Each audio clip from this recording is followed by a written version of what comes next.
Welcome back to WRPL. It's the podcast where we talk about all the things we are watching, reading, playing, and listening to. My name's Ben. And I'm Steve. How's it going, Steve?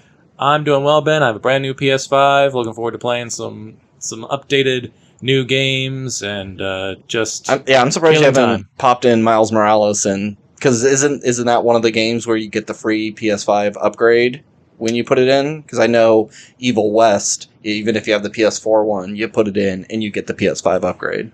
Ooh, that's a good point. I have it on PS4, and I think I can get it upgraded to the digital version. I guess it would have to be. But I have not done that. Okay. And I do love that game, but I also don't know if I have time to play it all the way through before the new game It's a short one. Yeah, it doesn't take too long, but there's other things. There's other things. I just got Dead Space. I've never played Dead Space before. Oh, I'm very excited. Not a big horror guy, but after playing the new Resident Evil remakes, I'm like, this was great time. Yeah, and Dead Space is like one of the scarier games. Yeah, I wouldn't say it's scary of the terrible haunting themes it presents. It is jump scary, but they get you, and they get you so good. Well, this is maybe a bigger episode. We'll try to keep it tight whenever we got too much stuff. We didn't record last week. We had a very important boxing match to watch. It was the Jake Paul fight. Very disappointing. Did you see the finale, or you see any footage? Because I saw who you won. Had to leave early. Yeah, I saw who won, but I didn't see any of the footage. It was pathetic. The dude he's fighting, Nate Diaz. This guy, you can tell he wanted to swing a backhand, go for the legs, bring a knee up, something. And every time he threw a punch, it was like these little kitten paws. It's like he didn't keep his wrist straight, and he's just bop, bop, bop, just bapping at him.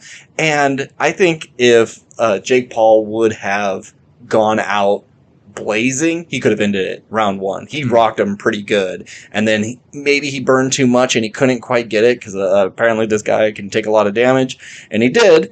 But even the commentators at the end, they're like, yeah, it was a tough fight, but he ain't winning it. The points are just completely in Jake Paul's side.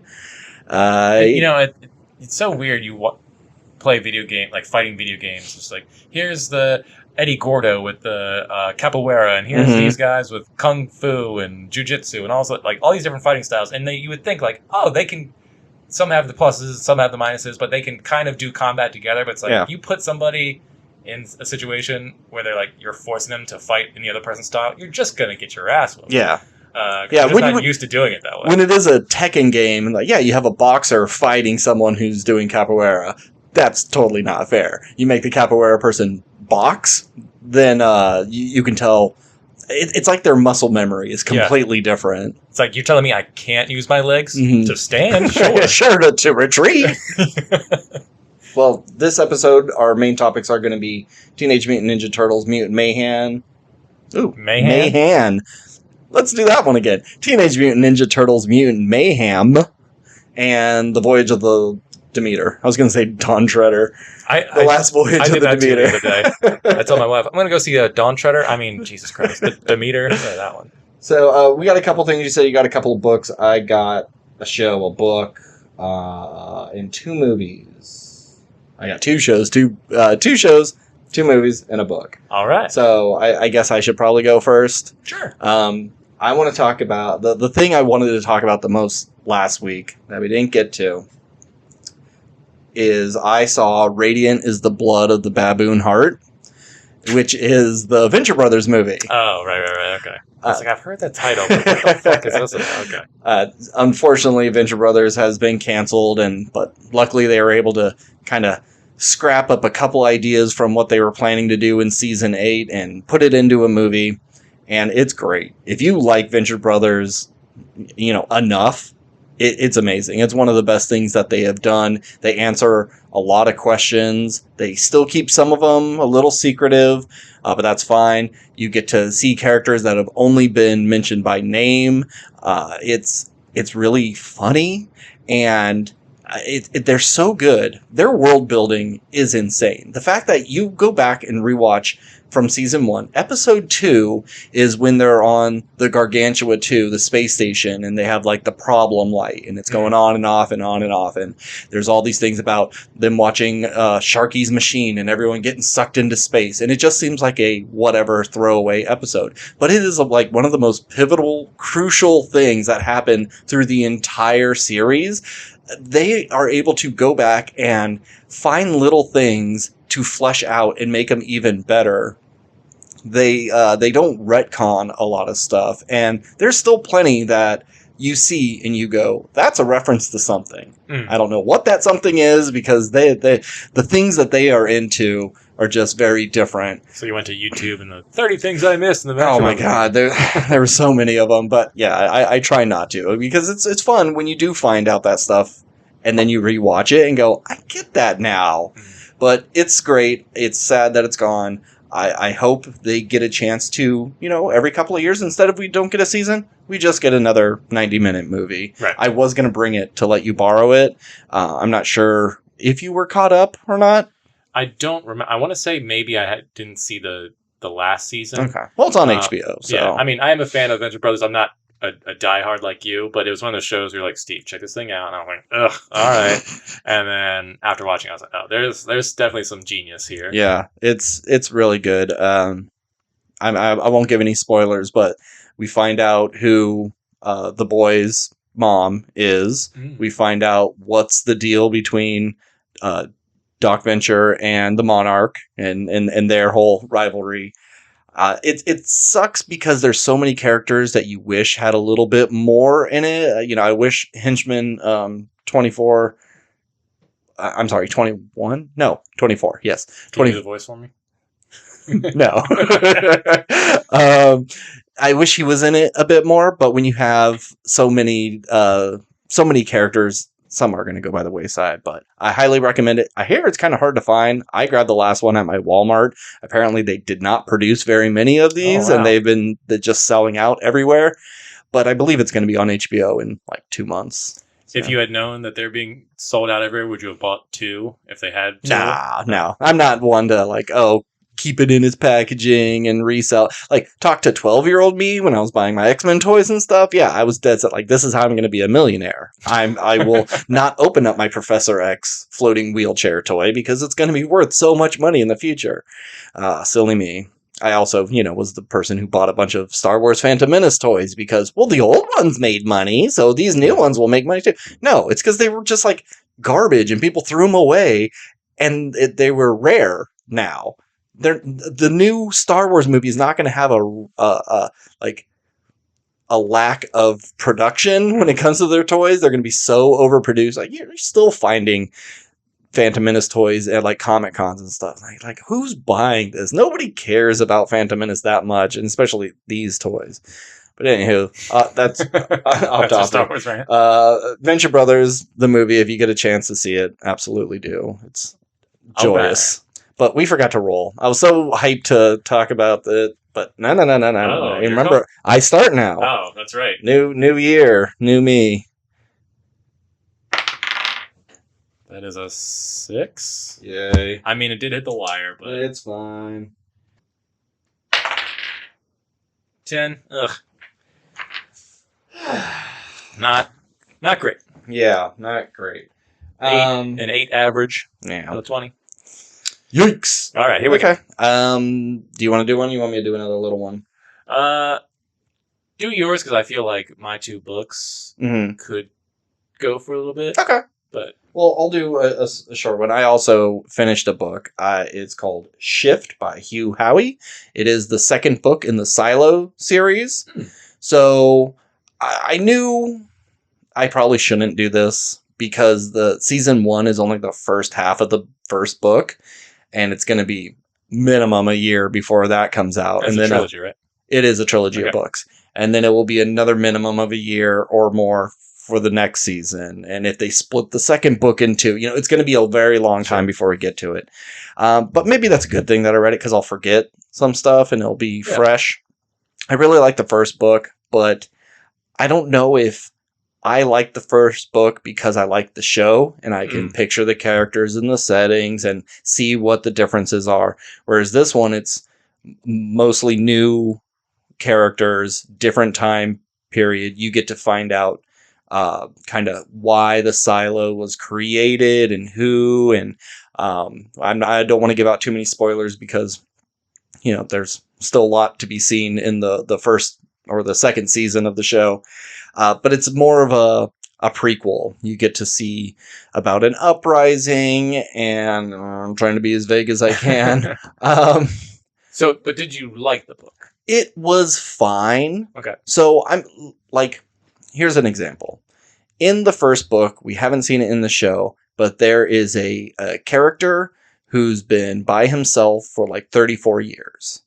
And you think, oh, I wonder what that guy was up to during this whole time. And you get to see that in the book. But if you had to guess, you're probably right. Okay. It's not like something so amazing happened that story had to be told. We can infer a lot from that first book. So it does this thing where it jumps back and forth in time. It's going like way back before we were in the silo and then after it's created. And so you have to really pay attention to the times. And I think the show has its work cut out for it. But with what they were able to, how they were able to change the first one and just put so much more into it, I'll be excited to see what they do with this, because it is a little bare bones at times. If they did it exactly, the second book is one season, very, very quick, and probably not that entertaining. It's definitely weaker than the first book, but you do get some answers, and that's fine. But there's no major revelations that are groundbreaking. I'm more interested in the third book, which is let's get back to our silo and the characters that we know and what happened after the end of the first book. So and maybe it could be that thing of you take the last two books and you kind of meld those two together, so you're getting the prequel stuff and the modern time stuff. So you could sort of, okay, if book 2 is kind of boring, we'll just interject it with book 3 stuff, and that way we're breaking those 2 books over 4 seasons, but maybe we tell it. Yeah, I think in the next season, which is telling the second half of the first book, we're going to get stuff from the second book, because that guy that's been by himself, he is in that first book, in that second half. So it's left vague in that first book and fleshed out in the second. So in a show, you would do flashbacks and things like that. There's a lot that I can see them taking from book 2 and putting it into the second season. And then by the time we get to season 3, we will be just on book 3 and we'll just do more of the other creation of the silo stuff, maybe at the beginning of that. So yeah, all in all, it was fine. I'm glad I read it. I'll probably continue and read the last one, but I don't know. Every time it would like jump to one character in a different time period, it's just like, I don't give a shit about this person. Let's get going. Then it would get to someone else and go, okay, well, this isn't that interesting either. Can we get back to our silo and Juliet and all that? But so that's silo, or no, that's shift. Yes, gotcha. All right. So what book did you read? So I read the last 2 books in the Chronicles of Narnia. Are these your 2 books? These are the 2 books. Okay, you're going to just do them all at one time? Together, yeah. Okay. It's the same world. And I think the Silver Chair is from my research online, Silver Chair seems to be one of the more popular ones. It's like that, and The Lion, the Witch, and the Wardrobe, obviously. And I think maybe Dawn Treader is kind of popular. Or no, people don't like Dawn Treader because Eustace is annoying. Yeah. But it doesn't matter. Anyway. And the last one's called The Final Battle? The Last Battle. The Last. And, but there's a lot of controversy. Not controversy, but people don't love the last book because of certain things it does. And I'll get into that. But The Silver Chair is great. I really enjoyed it. There's a lot of these. I don't think the Narnia books are particularly well written in terms of like they are children's books. And like I said, I'm in my 30s and I'm reading the Chronicles of Narnia. That being said, I think there is something to this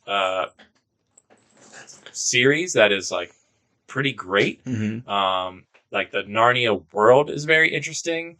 And I mean, it's very simple in the sense of just like, oh yeah, it's a fantasy world with talking animals and centaurs and stuff like and they're doing battles with swords and stuff. But just the way sort of these human characters are brought into the world in different ways, and Aslan, I think, is a pretty interesting character, even though he is essentially God. But Silverchair, which is, I think, a lot of fun. You really get to see a whole slew of Narnia, and you get to go under Narnia, and you get to go to another part of... It's not Aslan's country, but it's like the area before Aslan's country. And you don't really know that until the final book. So you get to see a whole bunch of different areas and meet a whole bunch of different people. And Puddlegum, I think, is one of the more... He's a marshwiggle. Marshwiggle. For all those who don't know. But yeah, he's just like a tall... He's who I would play in the movies if they cast him, because he's just very tall and skinny, and he lives in a bog, and he just has like a big top hat. I don't know. It just seems like a fun character. I was like, let me play that guy. The only thing I didn't really care for in the Silver Chair is it's called the Silver Chair, and it's only one chapter where a character is tied to the Silver Chair. Mm-hmm. But this chair, I don't think, has any real magical powers, and it's destroyed instantly. Oh. So it should have been called anything else. It's a dumb title. I mean, it's a good title, but it has so little to do with the actual story. But yeah, I really, really enjoyed the Silver Chair. I think it's probably my favorite out of all of them. And so the final battle is the spoiler alert for Chronicles of Narnia, but it's been out for 70 years. Shut up. Where it's the destruction of Narnia, and this book is bleak. Like, all the other books have kind of this fun adventure of people pulled out from our world and sent into this magical realm where they have to save a prince or go on an adventure in order to save Narnia from whatever evil entity. And this book is just kind of like, yep, Narnia is being destroyed. There's nothing we can really do about it. There's like big battles with an invading force of humans that they have to do battle with, and they're just like massacring Narnians. And like the last king of Narnia just like can't do anything to stop it. And essentially the devil shows up, and it's not really the devil, it's like a different god, but he's like the evil god. But it has like some really cool ideas where one of the apes of Narnia finds a lion skin and sews it onto a donkey, and so it becomes like, Aslan, look guys, here's Aslan the lion, and he's telling me you need to do this. And he sews it onto a donkey? I thought he wore it himself. No, he sews it onto a donkey. And so he keeps the donkey. That makes a lot more sense. And he keeps it at a distance. Everyone like can see a lion in the distance, but no one can talk to him. He will only talk to the ape. And so it becomes like this false god. Everyone's like, well, Aslan's telling us to do this stuff, but if Aslan's telling us to do it, like what kind of higher power would let us do that? And it's like, and then these people from the other country are like, well, we have a god, and his name is Tash, and that's who we worship. You guys should worship him. And it becomes this back and forth of just, do people stop believing in gods in general, or stop believing in Aslan, start believing in this other god? And it's just like it's like heavy stuff for a children's book. And there's like decapitations, and like all these like sweet innocent talking animals are getting killed, and it's pretty fucking awesome. And then at the end you find out all the children. It's kind of like the Avengers assembling. Yeah. Because all the kids come back at the end, and you find out they all just died in a train crash. But they all, because they were like true believers in Narnia, get to like go to Aslan's country at the end, where they meet all these characters who appeared in previous books, and just like a really pretty cool way to wrap everything up. And I just had a really great time with it. I think it's a pretty great series all in all. Are they great books? No. But even though some people have problems with them sort of being allegorical to Christianity, I don't think at all they're really like preachy. Because I don't think Jesus or anything is really brought up ever. I could be... No, Aslan's Jesus, right? Well, he was sacrificed in Lion, the Witch, and the Wardrobe, but because he was innocent or whatever. He was resurrected and was able to defeat the White Witch. Whatever. But I just had a great time, all in all. And yeah, I think its descriptions of this magical world is a lot of fun. That, like, reading the last 2 books, I'm like, I can see how this would be in the movie. I can it just some of the other ones, I was like, I don't know how I would shoot this movie, but Silverchair and Last Spell, I was like, I can see this movie in my mind's eye, and then there's a lot of cool shit in it. Definitely, but you would definitely need to expand it because it's so thin character-wise. Like, everyone is not that interesting. Even the main characters, you don't like the dialogue's very limited, and they're kind of just like, well, I'm the annoying one, or I'm the sweet one. There isn't a whole lot there. Now, I know Greta Gerwig is doing, apparently, 2 of the movies. I think you could... I want the series to be rebooted. And I fucking love The Lion, the Witch, and the Wardrobe movie. That movie's badass. But those 3, they're pretty spot on. So why bother, you know? Just make the last 2. Well, but you're missing... You can't do...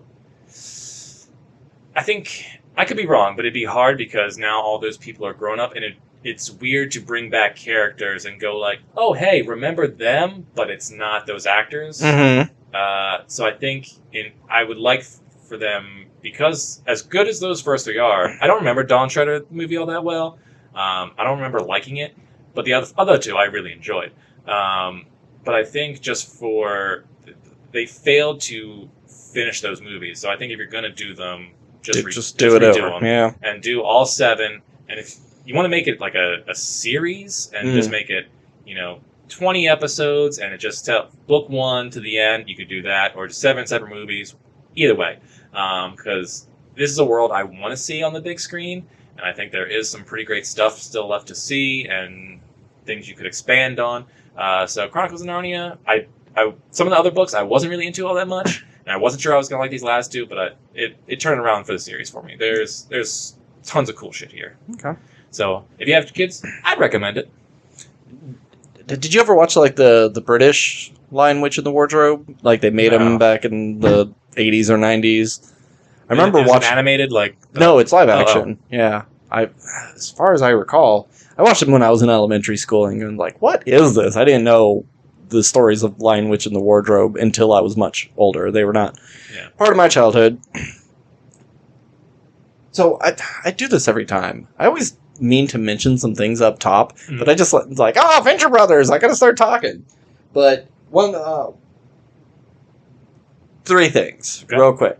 Last time we were talking about the Looney Tunes DC characters, and I said that the Wonder Woman back in the day when McDonald's does it was like Penelope Pig. It was Petunia Pig. I want to apologize. All the Penelope fans out there. Second, did you ever finish that Monster anime?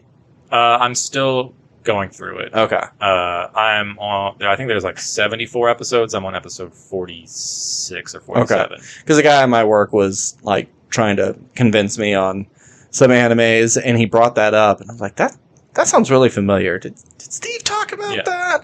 Oh, he never brought that up again. I wonder if he just forgot. But okay.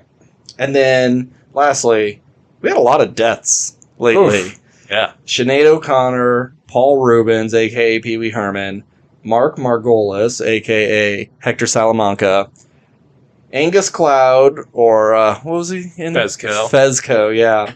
And then William Friedkin, the director of the original Exorcist. Which one of these hit you hardest, or affects you, or means anything to you? Does any of them? Not particularly. I mean, I enjoy Angus Cloud on Euphoria. Yeah. But he was so new to my life, I can't say that it hurt me. I never saw The Exorcist, so I can't say that I am devastated by William Friedkin. What was the first one? Oh, Sinead O'Connor. I couldn't tell you the Sinead O'Connor song. All I know is that she was like banned from SNL. Wow. I'm sure I guarantee I've heard them. Nothing Compares. Oh, okay. Yeah. But I'm not a super fan. And then there's Pee Wee Herman, Mark Margolis, big Breaking Bad fan. Yeah. And whenever I see him and stuff, I'm like, oh yeah. He was only like 70. But, looked like he's been 70 since the 90s. Like, this is just a permanently old man.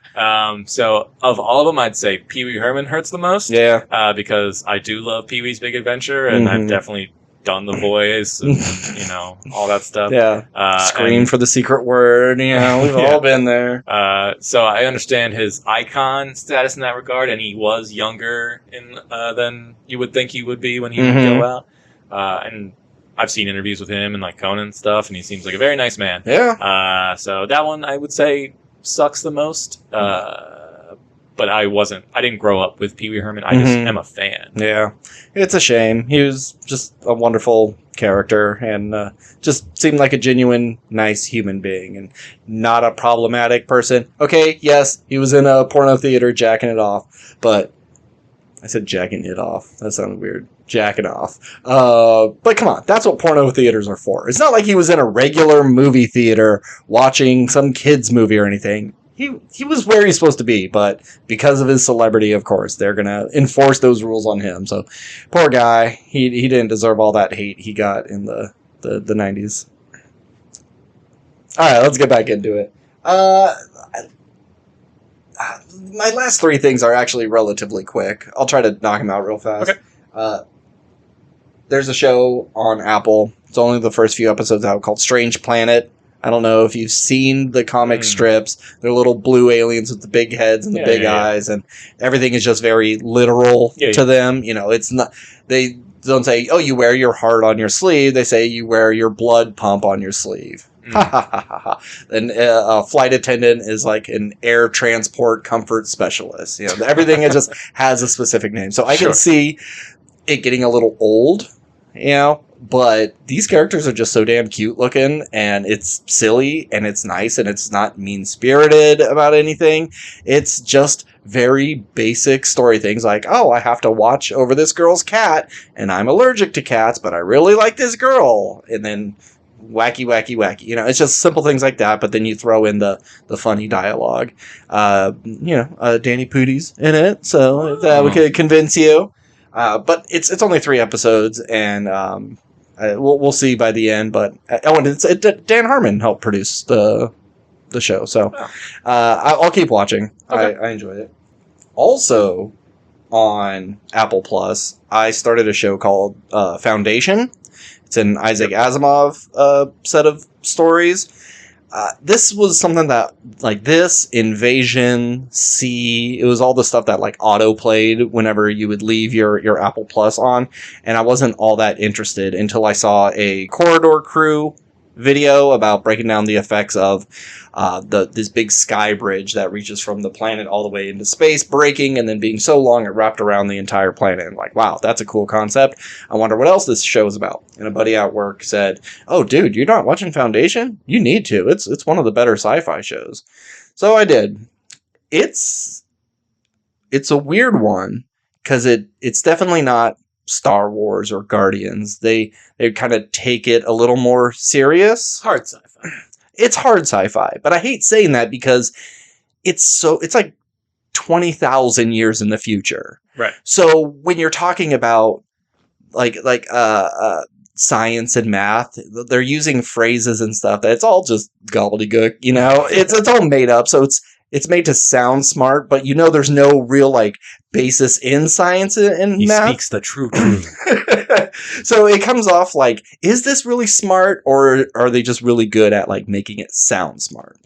Story is there's the Empire. The Empire is have been running multiple systems for like 1,200 years. It's been a long line, and it's Cleon the First. He didn't want to like leave it in like hands of either someone that got voted in or an heir. He's so good at this job. He's the only person that can do it. So he started a program where he started cloning himself. And at all times, there are 3 Cleons. You have Emerging Dawn, and that's like the young child. You have Brother Day, and he's the middle one. That's Lee Pace. And the middle one is usually the one in charge. And then you have the older one, which is like Setting Dusk or Fleeting Dusk, something like that. Mm-hmm. So Dawn, Day, and Dusk. And they all confer with each other. They're exactly the same. They have the same mannerisms. But the one in the middle is in charge. And then there's this big disaster where the sky bridge breaks. And they want to hold someone accountable for it and like kind of raise these 2 planets just because they think they may be behind it. And then there's a man named Harry Selton, played by, oh shit, what's his name? Like Irish dude, red hair. Richard Harris? Richard Harris. Thank you, Steve. And he's the smartest man on the planet, and he studies psychohistory. It's like one of those words that's just, it probably sounded cool back when Isaac Asimov was created, but it just sounds stupid now. But it's being able to look at all of civilization and start noticing patterns of when they rise and fall and yada, yada, yada. And he's been able to work it. He's been able to work into like one equation in this visual cube thing. And no one can understand it but him and this other character I'll get to. Is he a precog from Minority Report? No. Okay. But so his prediction is the Empire is going to fall, and it's going to be because of people in the outer reaches, or like the most popular religion is they believe in like the reincarnation of the soul, but how can the Empire have a soul when he's just a clone? He's not even a real person. So these religious people, they can set the start of the flame to bring him down. And the Empire is just very worried that this stuff is going to come true. So instead of like making him a martyr and executing him, they exile him to this planet very, very far away. And like, you want to start your thing called the Foundation, because he believes if they take certain steps, the downfall of the Empire is going to leave us in ruin for like 30,000 years, and it's just going to be hard for everyone. But we can shorten it if we follow these certain steps, and maybe we'll only be in a dark ages for about 1,000 years. And it's like, well, you want to give it a try, whatever. Go to your fucking planet and try it, but you're banished. And then there's a girl from a planet where they overmined the volcanoes and caused them to heat up the air, and all the ice caps melt. So it's just like a water planet now, and they have their own god, like the drowned god or something like that, or the sleeping god. And they don't really believe in the math and all that, and they kind of stay out of the business of the rest of the world. Well, she was able to solve this mathematical mystery that's been around for eons, and so Harry Selton recruits her to be part of his foundation because, you know, she's really the only other one that gets it. The thing I love about this show is it doesn't hold your hand. You really just got to pay attention. Don't be on your phone when watching this show. And I actually even have it with subtitles on because weird names and stuff, sure, and mumble talkers, and you just kind of have to like sit with it. Wait, it was about 4 episodes in before I finally was like understanding what was really truly going on. It's only 10 episodes, and season 2 is about half out. I haven't started that one yet, but it's really kind of awesome, and I really love it. And every time you think, oh, I know what this show is, this is what they're going to do with this character, 10 seconds later, it changes, and it goes in a completely different way. I'm like, oh, I didn't expect that. Okay, well, now I know what's going on. Like, there's this whole plot of trying to kidnap and replace the youngest emperor. And I'm like, ooh, this is cool. You have a secret mole who's in there. 10 minutes later, that story's done. Nope, we're doing something else. And I'm like, Jesus, okay. Like, they get you on board with all these ideas, and then they pull it away from you, but you're not suffering for it, because where they go instead is very, very interesting. So the whole thing is very good. It just takes a little bit of time to get used to it. Yeah, I really enjoy sci-fi film and television. You know, when they're done right. I have a harder time with books because it's like you said, there's weird, and it's weird to say because I like read a bunch of fantasy stuff, but like I know what fantasy is. It's like because I've seen Lord of the Rings, and I can kind of go from that basis. Sure. And you might go, "Well, you've seen Star Wars." It's like, yeah, I kind of know when if they're talking about some sort of device that allows you to skip through at light speed or whatever, to travel, whatever. But when it's like the hardcore 30,000 years in the future, and they're talking in weird ways, and it's just like, imagine this giant pillar that is does this whole thing. And I'm like, what the fuck are you talking There's about? one of those in there. It's called The Vault. Yeah. So I like watching sci-fi movies because I really dig them, but it gives me a visual that I couldn't otherwise fathom. Because I think sci-fi is when you're coming up with brand new inventions and brand new races and beings and stuff from other planets and how they all work. It's like, I'm going to have a hard time following that. Yeah. Sometimes it's easier just to see it. Give me a dude with a sword. Oh, there's magic. There's no rules. It's great. I can write off anything because it's magic. Yeah. Anyway, continue. No, I mean, that's pretty much it. I would recommend it. I'm not the biggest Lee Pace fan. Something about him. He just has this smug fucking look on his face, like when he was in The Hobbit, and you just want to punch him in his fucking face. He's just got one of those. Well, he's very much like that in this, but it fits because the emperors are big pieces of shit willing to destroy a whole planet because they were slighted. So he's really, really good, and it's interesting to see how they can switch things up with these characters, even though they are the clone. Like you see the Dawn at one time, and then you'll jump 30 years in the story, and now he is Brother Day, and he's reflecting back to, when I watched you when you were Day, you did this, but now that day is dusk, and it's I don't know, it's pretty interesting. I'm gonna probably start season 2 tomorrow. Okay. But yeah, Foundation, good shit. All right, I might check it out. Last thing. Okay. I saw the Meg 2, The Trench. Oh, I'm sorry. It's just Meg 2, The Trench. The first one was The Meg. This should be called The Meg 2, but it's just... You got 60 seconds. Okay. But... Better than the first? No, it's pretty much the same. I'll call it Meg Poo, The Stench. You like that? Oh, you're welcome, buddy. Steve. Damn it. I love it. It's pretty bad. Both the movies are bad. I mean, the trailer is very bad. But it looked like they were leaning into the schlockiness of it. Like, oh, look, this shark is pushing a dock. And it's like breaking the dock as Jason Statham's like pushing his feet against the shark's teeth. And like, okay, it's going to be silly. He's going to get swallowed and he's going to cut his way out. It's going to be that level. No, they do a little bit of it, but then they hold back. And I don't know why they're holding back. It's a PG-13 movie. So the shark doesn't have a lot of bite. Not as good? Okay. No, not. Oh, God. It's so bloodless, and there's no gore. All the deaths are just chomp. Oh, I was on a jet ski, and the shark chomp. There's no limbs left behind. There's no blood spraying anywhere. There is one shot where you're inside the shark's mouth, and it's just like going through the beach, just chewing up a bunch of people. It's like a hungry hippo. Yes, and it's a cool shot. But if you were seeing the people getting crushed and then open up and they're losing their limbs and it's becoming this frothy, bloody mess, that could be really interesting. But it's just now everybody just jump into this animatronic shark mouth. It's kind of boring. It does have some effective scares in the beginning when they're in the trench. Mm-hmm. There's some, you just kind of see this giant shark over someone's shoulder getting closer and closer. Pretty creepy. But it needs a lot of work. It's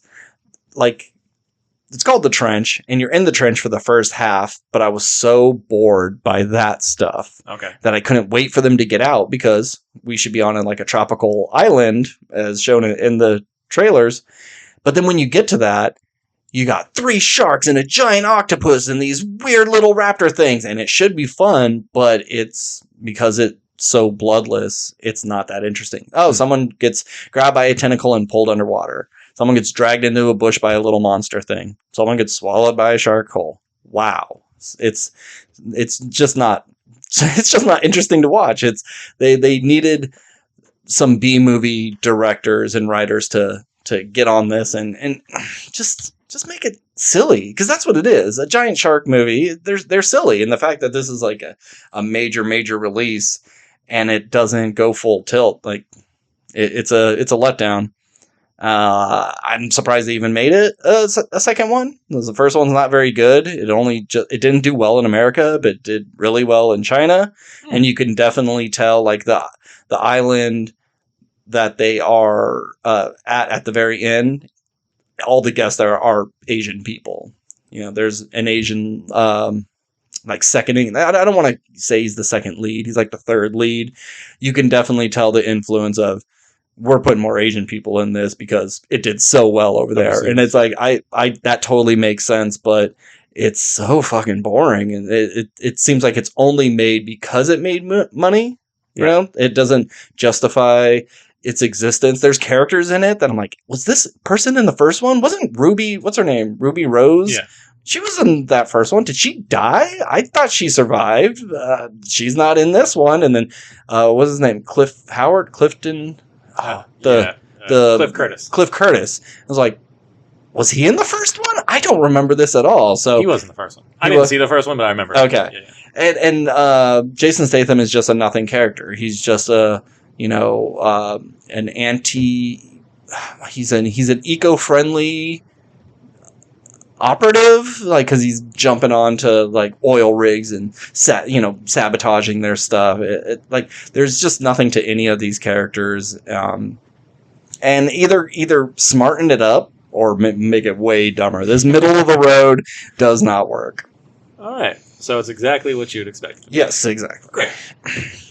All right. So main topics. Last week we should have been talking about Ninja Turtles. This week is Voyage of the Demeter. Do you want to talk about Turtles first, since it's further away? Yeah, let's do Turtles first. Okay, we'll do Turtles first. Teenage Mutant Ninja Turtles, Mutant Mayhem, written by Seth Rogen and Evan Goldberg. And I think a couple other writers had something to do with it as well. But do you know who directed it? I do. It's sneaky edit here. The directors of this film are Jeff Rowe and Kyler Spears. Those guys or girls or... Famous animation directors. There's one of them. Brad Bird? I was going to say... John Lasseter? Henry Selick. Oh. There's lots of good animated directors. There's tons of good. Anyway. Mutant Mayhem. I'm going to let you start. Okay. I'll feed off you, because I'll say I didn't love this movie. Okay. So for those who may not have seen it, but I assume if you listen to this, you have seen it. Hopefully you've seen it. Teenage Mutant Ninja Turtles: Mutant Mayhem is about the Teenage Mutant Ninja Turtles. What? Yep. And they have been they cast real teenagers to voice them. They act more like teenagers versus adult turtles who just kind of say cowabunga. No Corey Haim or Feldman or Corey Feldman. Terry Feldman. And the story basically is the turtles have been living underground, training as ninjas, and they want to join the above world, but their father, Master Splinter, has told them, don't interact with humans, they will murder you. And it isn't until a crime spree run by the unknown criminal Superfly, where the turtles feel like, if we can bring this super criminal to justice, the above world will have to accept us, and we can join the world and go to school. Go to school, and and just be accepted, and not be stuck underground with our rat dad all the time. So and then hilarity ensues. Good summary, Steve. And you didn't even need IMDb for that. I did not. But did you like it? I enjoyed it, but I didn't love it. Yeah. So my big things were, all the marketing was just like, hey, we're really leaning to the teenage aspect of it. We hired teenage actors to voice them, and we put them in a room together so they could feed off each other in improv. I think that stuff works really well. Yeah. I think I like that they went that route, and especially if this is like early Turtles, and then if there's sequels, which I assume there will be, because this movie, I think, has done pretty well. No, it hasn't? No, it opened at number 4. Oh, jeez. Like Barbie, Meg, Oppenheimer, and... Well, sure, but Meg 2 made more than Turtles. Oh. Yeah. Anyway. It's not doing well. Well, fine. Okay. But reviews for it have been good. Sure, but reviews don't mean nothing. Money talks. I think the animation in this is very well done. Clearly inspired from Spider-Verse. Mm-hmm. I like the look of this movie. But that being said, other than those two things, a lot of this didn't really work for me. Yeah. Mainly because you introduced all these villain characters, and they all had like one line of dialogue. Yeah. They're not really interesting characters. They just seem like, oh, well, here they are once again to sell toys. Yeah. Or like, oh, you remember Bebop and Rocksteady? Aren't you excited they're here? Mm-hmm. But they didn't really do anything. No, they really got shafted. And then all those mutants became their friends at the end. Yeah.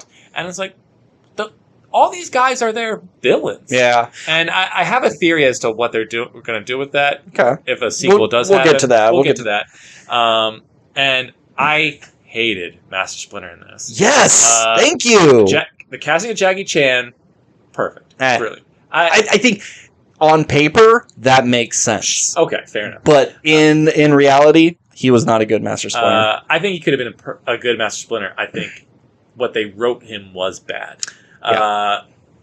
Because they did the Thor thing of taking this like really interesting, awesome character and just kind of making him a doofus. Yeah, make him make out with a cockroach monster. Yeah, but yeah, he wants to make out with a cockroach monster because like, and I get that. Like, I like the idea, like, oh, of course, Master Splinter can't date humans. Sure, yeah. But oh, here's mutants that he could date. And it happens to be, I think, the only other than the alligator one. Leatherhead. Leatherhead, yeah, thank you. They say that. They said, like we're 7 brothers and 1 sister. I'm like, wait a minute.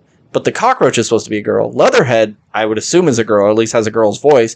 And Wingnut is, isn't it like Borat's daughter? I think there's like 3 girls, unless they are just saying, oh no, Leatherhead's a dude, just has a very light voice. I don't know. Rose Byrne's voice. Okay. Rose Byrne, yeah. I don't remember that line, but fair enough. Whatever. But I get that joke, but it just seems weird. Mm-hmm. I didn't care for that.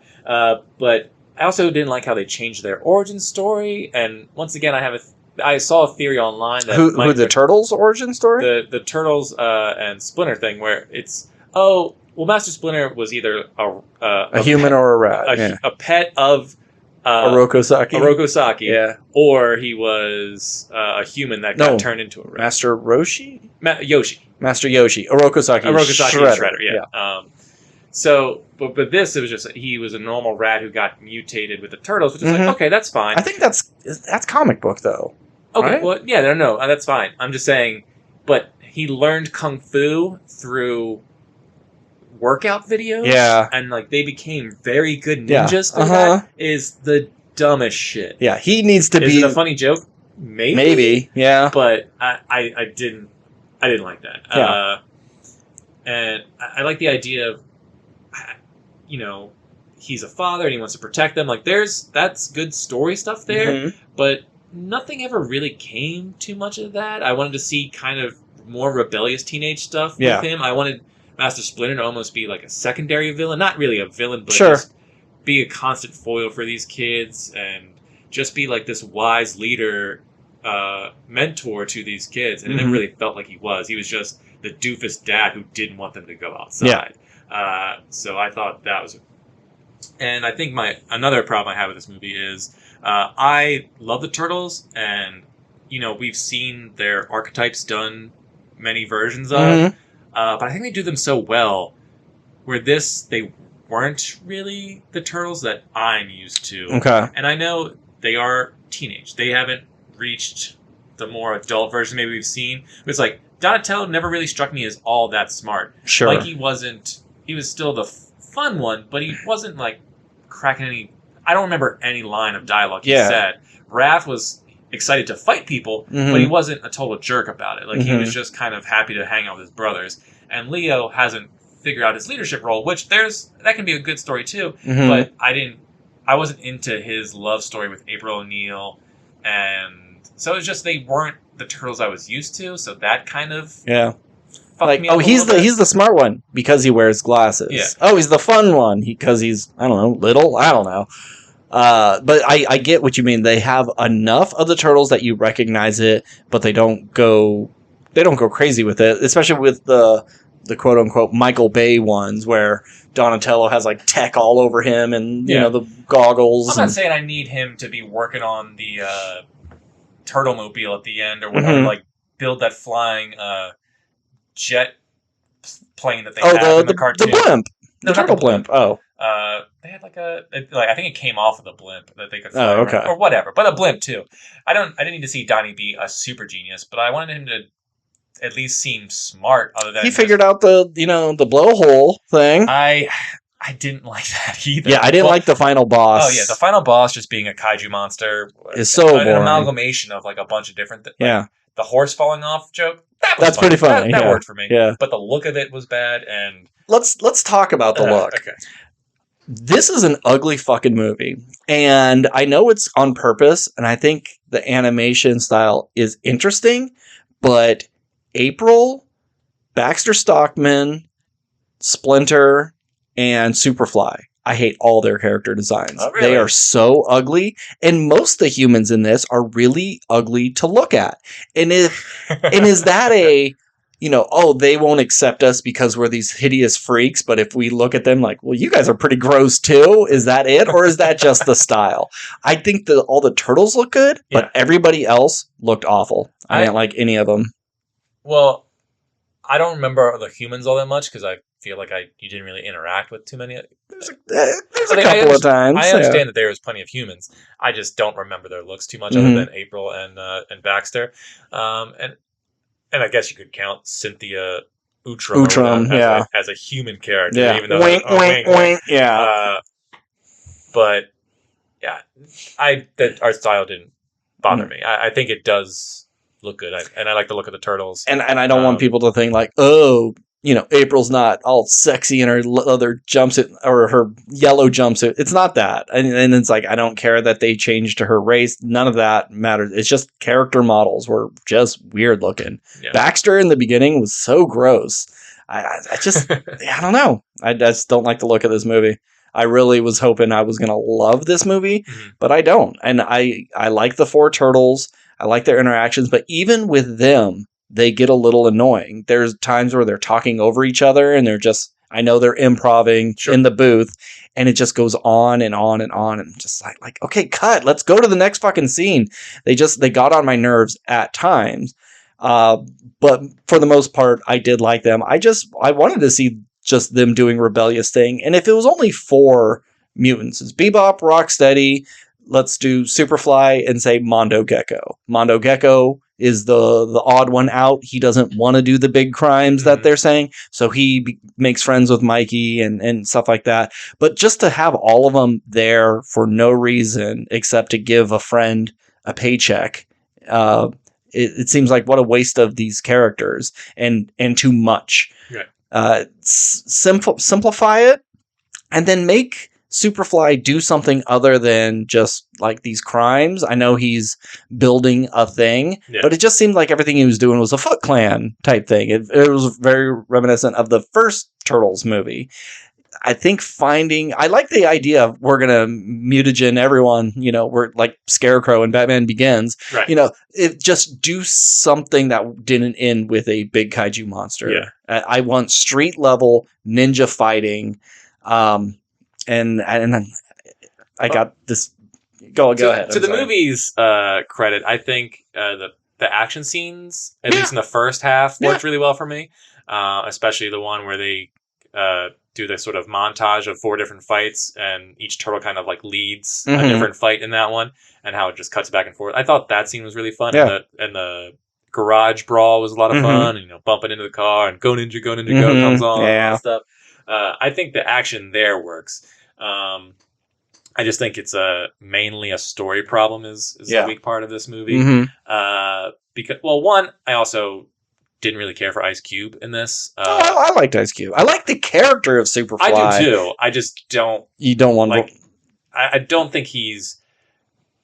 I like Ice Cube in the 21 Jump Street movies. I think he's used effectively there, but I don't think he's that good of an actor. Yeah. Even in voiceover, I think he's got a great voice. I just don't think he carries it. Okay. But yeah, I like Superfly. And why not just make it Baxter Stockman? Why have a mutant fly creature that is not Baxter Stockman? I know that was what they were going to do, but then they decided to change it because I guess they'll probably want to use him later. But it just feels, just use him now. Yeah, you could use him now, and then if you want him to, if you're like, well, we want him to be human in the next one, and then maybe he'll turn into fly. It's like, okay, well, just like defly him. Yeah. In the next one, and then in the third one, he becomes a mutant again, or like he gets betrayed in the second one, and then at the end, he becomes a fly. Yeah. So don't use a fly this time because we don't need another fly villain.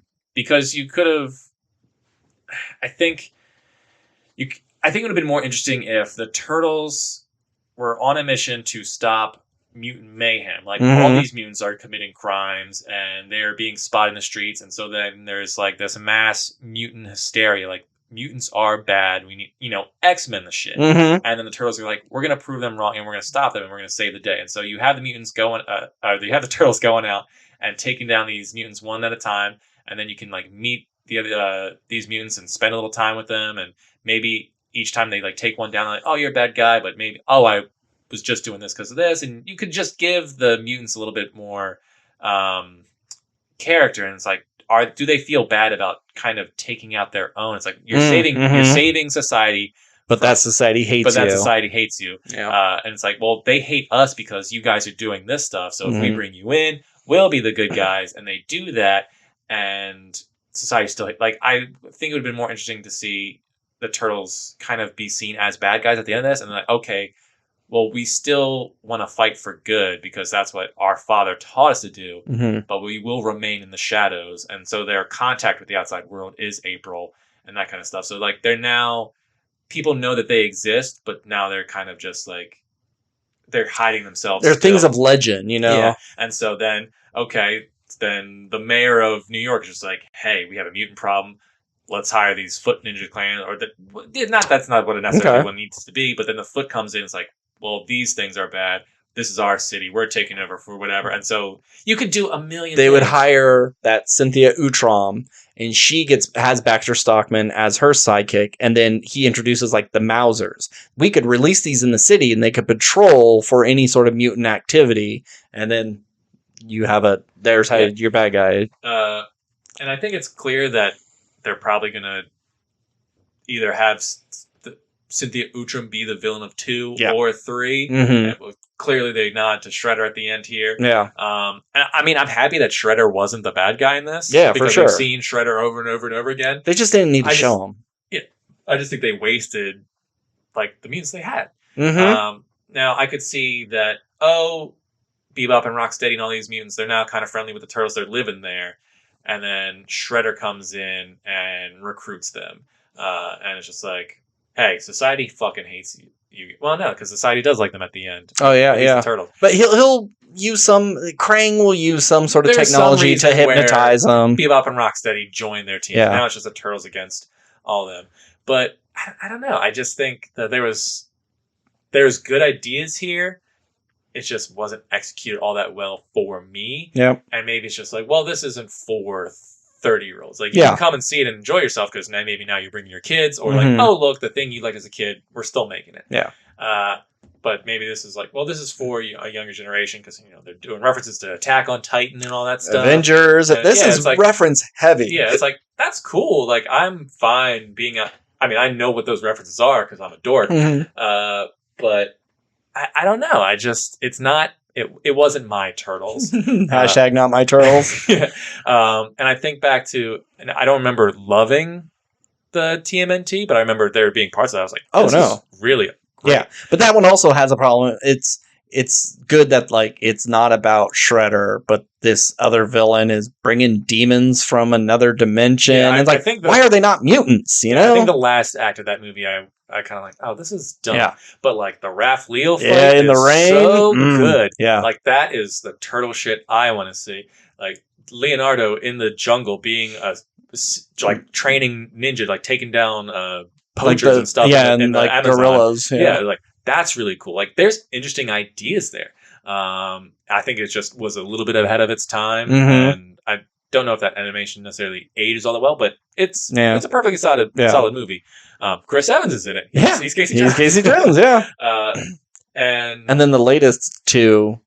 I didn't see the second one. I saw the first one. I don't remember a goddamn thing about it. Yeah, second one's better. They learned some of their mistakes, but they're just so ugly and big, and it's not fun. I'm just going to write those off. But then you look at the original trilogy. Those original trilogy is bad. There's, the third one, Turtles in Time. Yeah. Fun idea, but just, it seems like they kind of ran out of money for that one. And it was towards the end of that first Turtle era, so... And then 2, they got rid of everything that was good about the first one. And it's like, well, we need to make this kid-friendly. Yep. And so that just becomes a goofball movie that is just... Which I think, as a standalone, if that's the first Turtle movie, that's fine. But we already established, these guys use weapons. And then they're using, like, salami for nunchucks. Yeah. But the first one... That first one is amazing. Awesome. Yeah.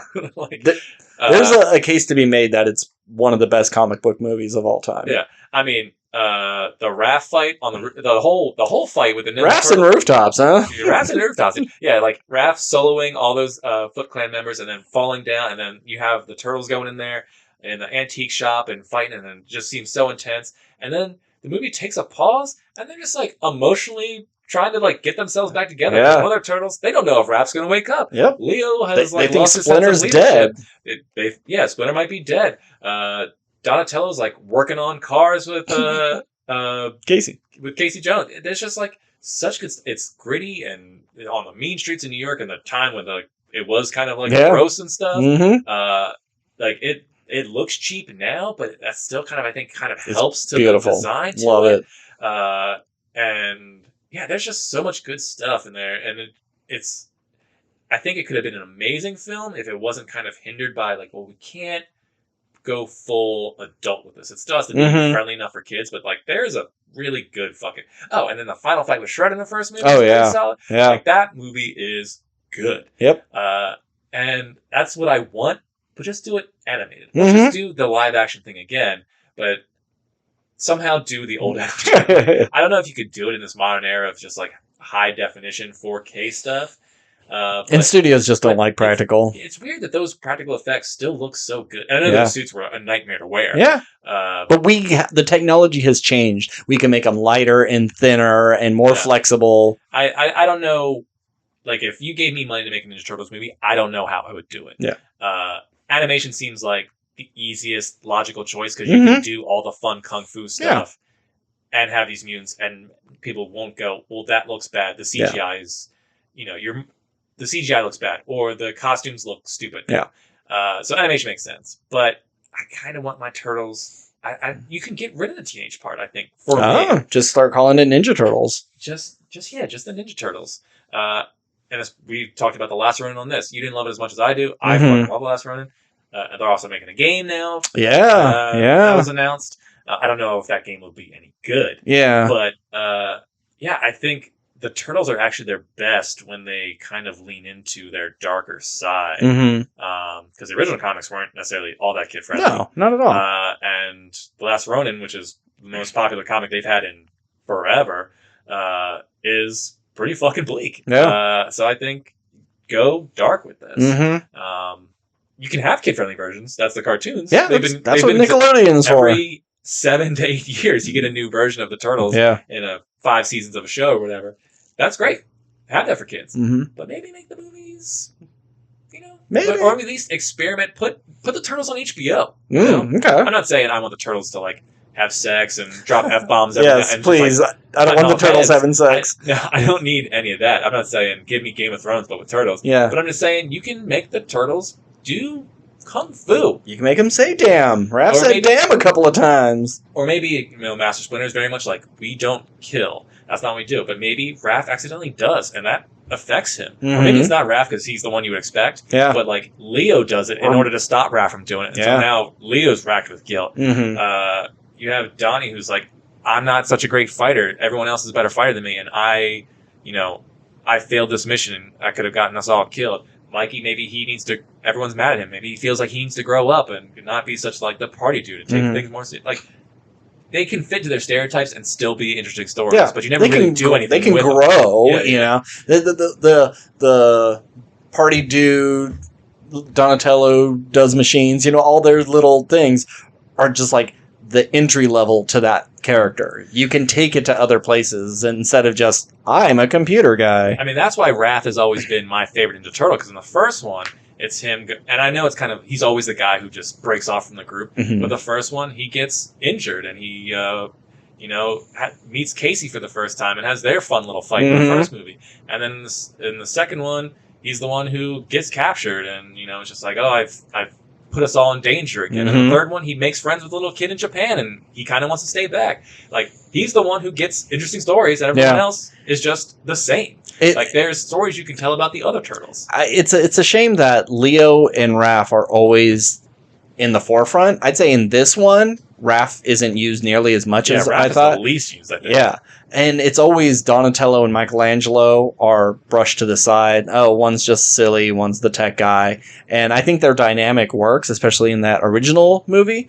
But I am kind of tired of just Leonardo's the leader, so we always got to focus on him. Like, Leonardo's my least favorite one, and he's always the main focus. And to have him fall in love with April, I think is kind of weird.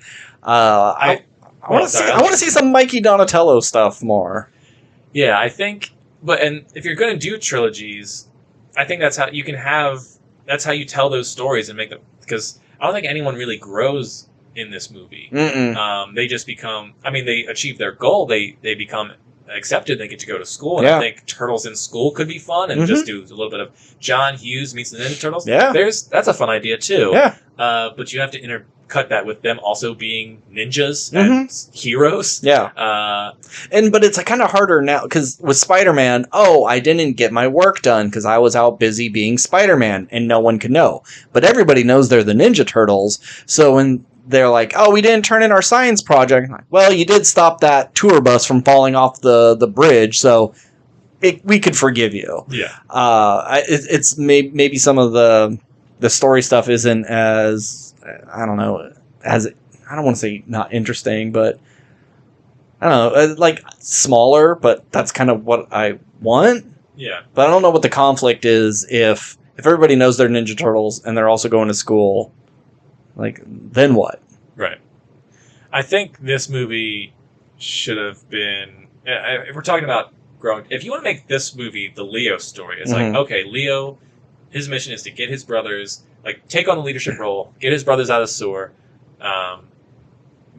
possibly date April, and, become the heroes, and it's like, that's his arc in this movie. And maybe he gets his brothers out of the sewer, and he...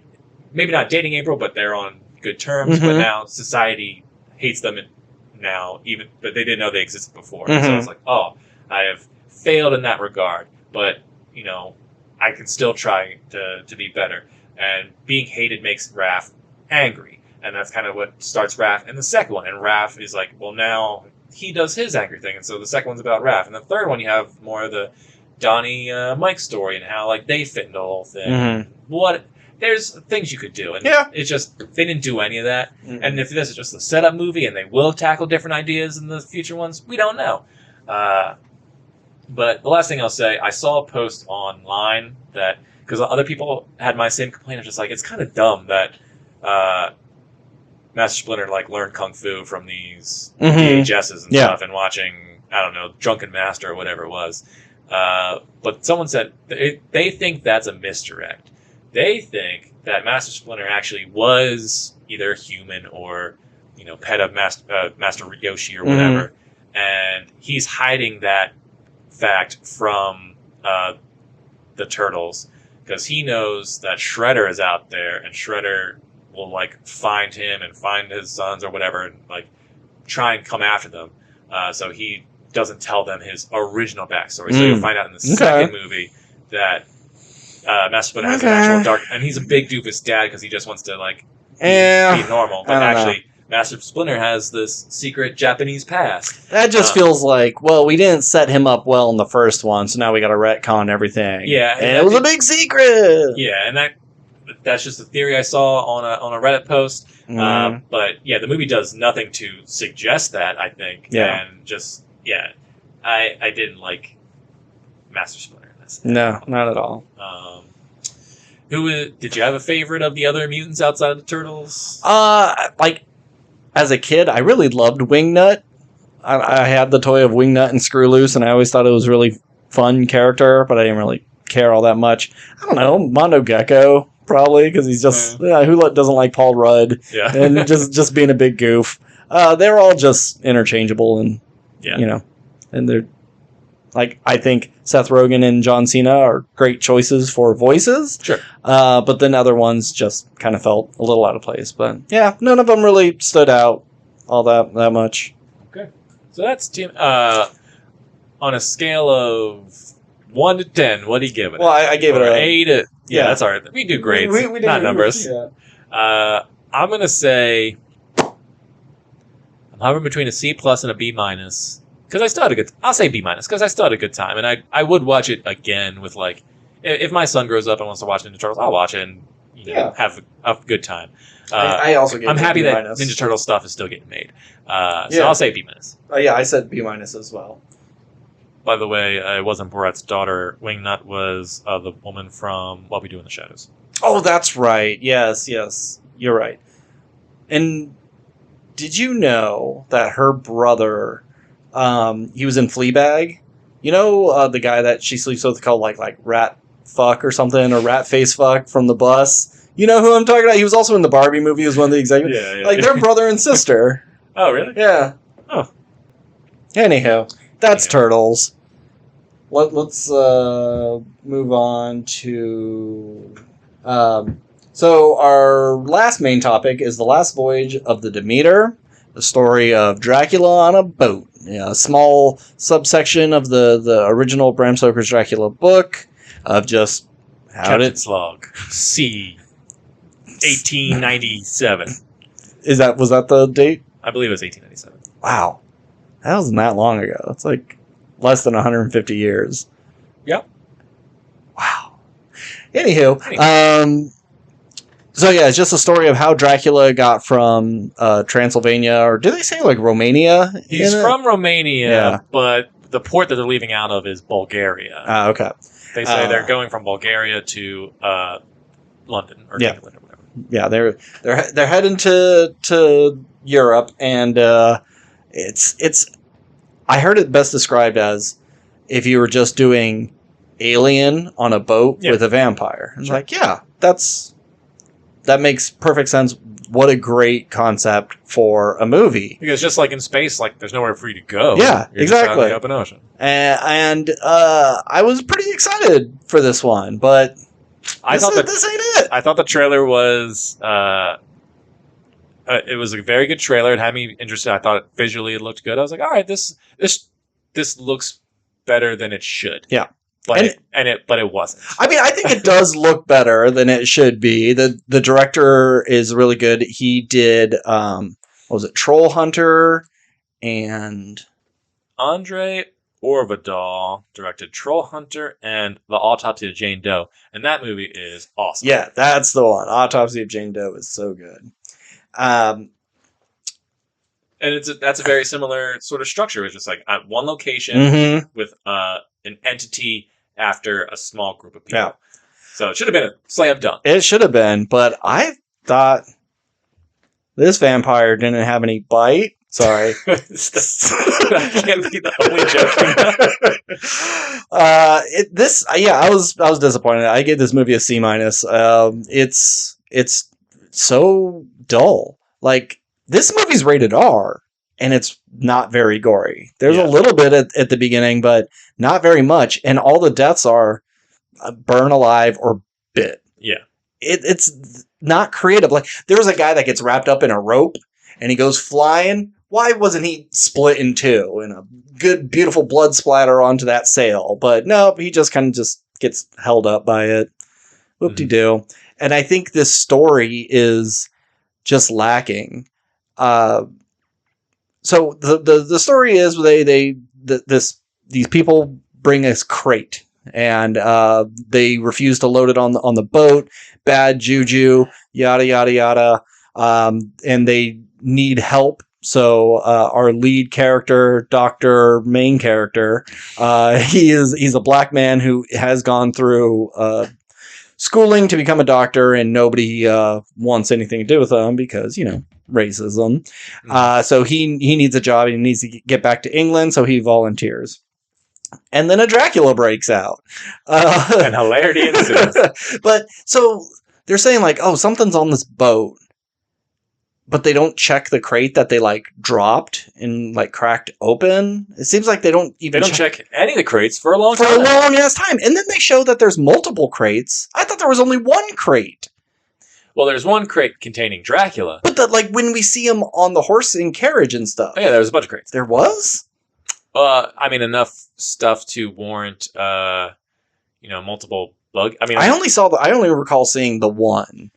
But there was a caravan of There buggies? was a caravan, yeah. Oh, okay. Now, maybe it was a caravan. It was just the 2 crates. I could be wrong.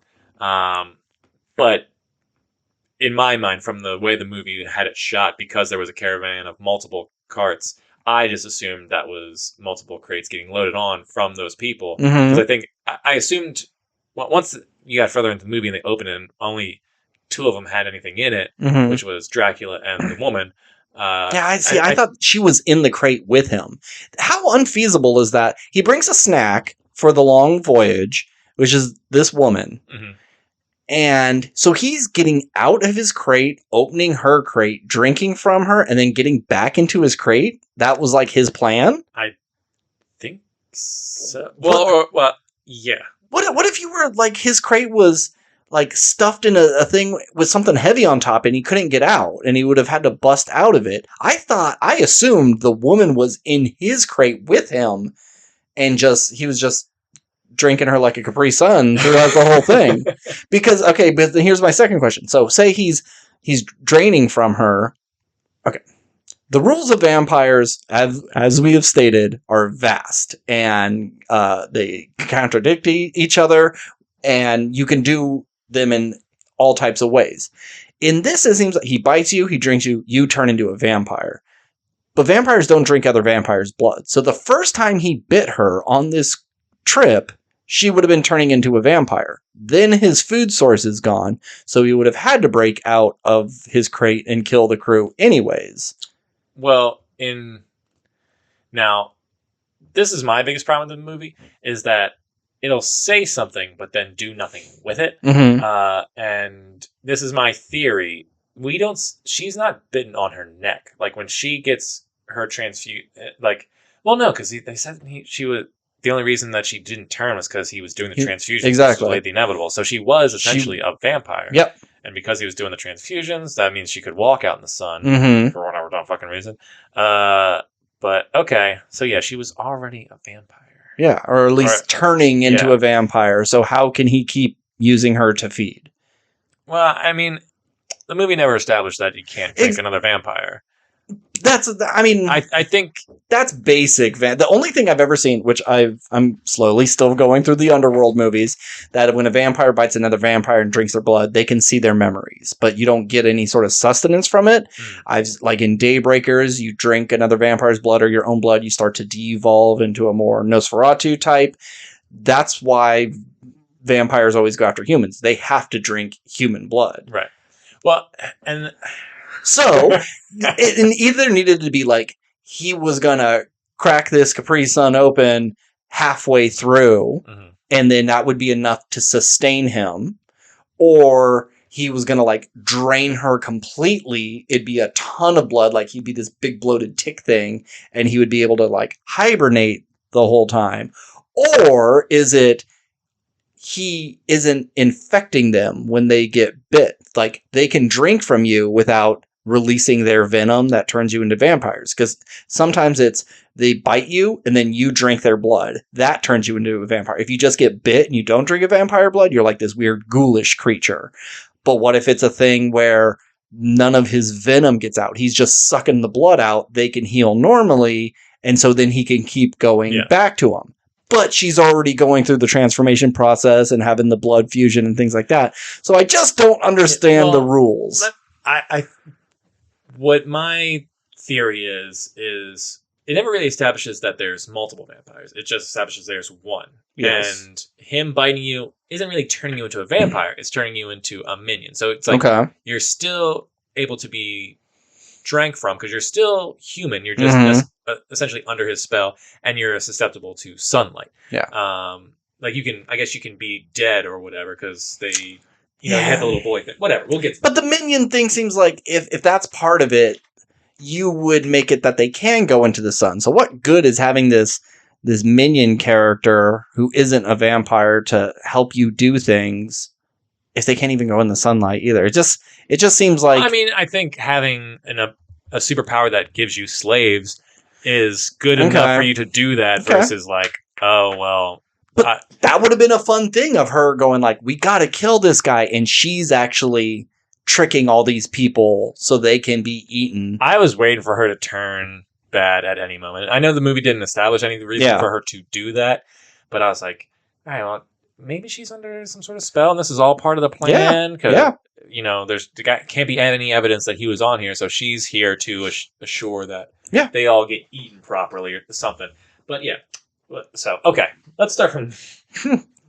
let's get a little bit out of it. So they get Dracula on the boat, and they say it's a 4-week journey from once they leave to get to England, and a couple days maybe a week goes by, and the first guy gets killed.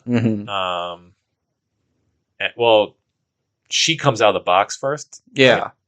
But does she just wake up and get out of the box, or does the broke. ship? Yeah, the ship twists and turns in the ocean, and the box breaks, and they hear a sound, they go and investigate, and there's this woman there who's on the brink of death, and so the doctor's like, we need to bring her back to life, and helps her. A couple more days go by.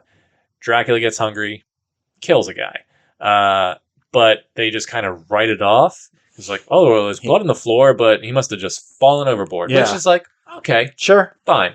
I can believe that. Everyone's like, we've seen this guy drink. There's not enough beer in the world to make this guy fall overboard. And then he also slit his wrist right before he left, you know? And so they kind of suspect maybe it's the doctor character or the woman, because they're the only two people who haven't been on this boat before. But it's like, well, that woman clearly couldn't have done it because she's so weak. And the doctor was like, oh, so yeah, I got on the ship, killed this guy, went and told you guys to tell on myself or whatever. So it's a total triple-double bluff, you know? Yeah, so they were like, all right, well, I guess we'll write that off. And then a couple more people die, and everyone's just like, oh, well, maybe there is a killer on board. And then... It takes them a little too long to realize there's a problem. Yeah, it takes them a little too long. There's a problem. And... the woman gets better, and she gives Dracula a backstory of just, she's from this village where they sacrifice people to him so he doesn't murder everyone. And you find out that she's essentially a Capri Sun for him, which makes you wonder. It's like, yeah, why didn't she turn? Yeah. Or whatever. Yeah. But it's like, then you find out it's because of transfusions, which is, I thought that's also, everyone's getting transfusions in this. Don't you need matching blood? And I know maybe they didn't know that. They don't know about blood types, but they must have done so many transfusions at that time where like people just died and they're like, oh, that one didn't work. I guess that we didn't use enough leeches or something. But Dracula is killing people. It feels like this movie takes place over 4 days, and he's killing a new person every night, but it is 4 weeks. So even if it's just one person a week, it feels like he's killing a lot of people for this trip, and he only packed one snack. So like, I don't get it. Was he always planning on breaking out, or was she being a minion enough the whole time? And it also seemed like this town wanted to get rid of him because clearly they were afraid of him. It's like, you can't call him a beast because he's smarter than that. But he is sort of like this feral entity. But when he first comes out of the box, he seems like he's almost unable to, like he can't stand. He's so weak, and he needs blood.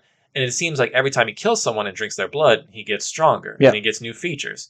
So were they just afraid to try and kill? Like, what happened? Where's that? Like, what is he weak? Yeah. Or is it just because he hasn't fed in a while, so he's regressed? But we don't know that. Did they capture him and they're like, we're just trying to sail him away? Yeah. But it's revealed from the woman that this was Dracula's plan. He's like, he fed on everyone he could there. Yeah. So he's going to London to feed on he's going to new area to graze or whatever. But these people they're not under such mind control that they have to load him on the ship. They refuse to do it. So if they still have their wits about them, middle of the day, bust that coffin open and let him fry. Why are you doing his bidding? Unless they don't know that he can't. I mean, you would think he can't be in the sun because he only comes out at night in his castle, and he has to be in this box. Like, they know he's in there. Yeah. Yeah, like, why wouldn't you just open it? But yeah, my only thought process is they don't know that the sun would kill him. Okay. Then you go, yeah, I'll get on the ship with you, and you throw the box over. Yeah. That, I understand that. Unless they were...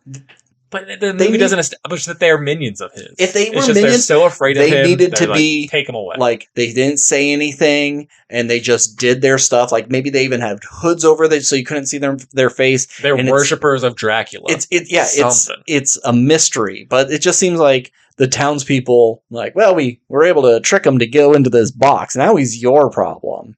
I don't see why they didn't be a little more proactive in stopping it. Yeah. And I think back to your thing about, every week why wouldn't he just, here's what you do. They go through the whole journey, and then there's 5 days left in the journey, or however many days it takes to knock off these crew members. And there's a big storm, the crate cracks, Dracula gets out. And because he hasn't fed in 3 weeks, he has become weak. Yeah. So then every time he does kill every night, then he gets stronger. And I think maybe the movie was like, well, if he killed someone every night, they'd catch on too fast. It's like, who fucking cares? Yeah. There's a monster on board, and we can't find... That's the other thing. They can't find this fucking thing. Yeah. Now, obviously, we never had access to the inner workings of a cruise ship. But it takes you an hour on the largest cruise ship to see the whole cruise ship. Yeah. And they're on this boat. It would take... It has like 2 levels. Yeah, it has 2 levels. It would take 5 minutes to search the entire thing. And then they search it, but they don't open anything. No. And I understand, like, maybe there's like well, if we open it, then we don't get paid. Yeah. But you're not going to make it out alive if you don't open these fucking things. It takes them over 3 weeks to just open the crates to see maybe something is in here that's killing. And if they did some spooky thing, like every time there was a shot of a hallway or something, or the cargo hold, it's very dark. And you're expecting to see like the shine of his eyes. You see a little flap of his wing, and then a light would shine. And oh, actually, it was a rat, and those weren't his eyes. Oh, it was a sail. It wasn't his wing. Like, oh, he's able to blend into his background so well. It makes you think other things. But that never really happened, and it was so fucking dark at times, I couldn't tell what I was looking at. And I'm like, I guess this is the cargo hold, but am I supposed to see him crouching somewhere? Because I'm good in horror movies when you have a dark, spooky hallway and seeing something that's in the corner, and it was just nothing was happening. And so, like, you got to give us a little bit more and explain like how he can stay hidden so well. And shit, I fucking lost my point. How he's able to not be found, and then they could maybe explain some of his abilities. Like maybe he does get found, and you can show that he could hypnotize, or that he gives one person a little bite to make a minion, but then he plays it off as if nothing happened. Mm-hmm. Yeah, because it seems like they can't find him because, well, you would think that being inside the ship, you could move around freely because you're not getting direct sunlight. Yeah. But we've seen throughout the ship, there's windows. Yeah. Like there's light coming in through the bottom, the second level of the ship constantly. So he can't really move there. So was he in his coffin most nights? And it wasn't until that most days. I'm sorry, most days. You're right. Apologies. But I mean, there's also times where you'll just see him like kind of hiding in the corner when there is light coming in through the window.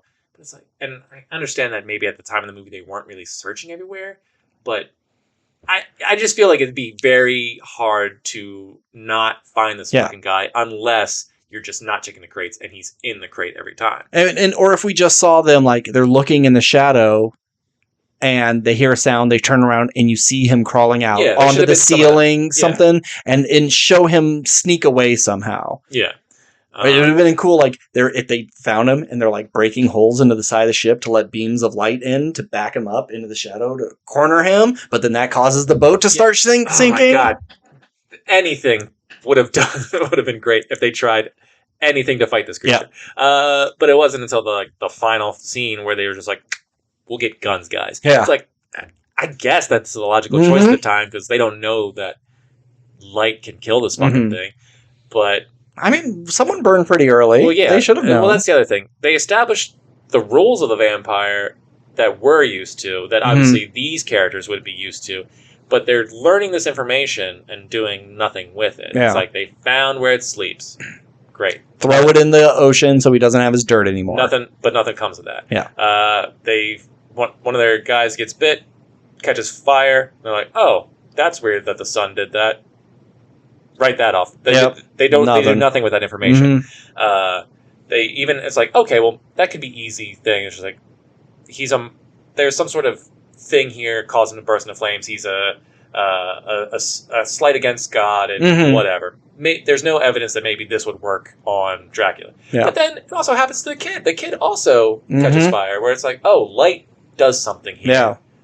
Don't do anything with that. Yeah, like, oh, it's daytime. We're safe. I mean, this is the perfect time to be searching for him and really trying to drag his ass out, but nah. No. I'd also give them props for killing the kid.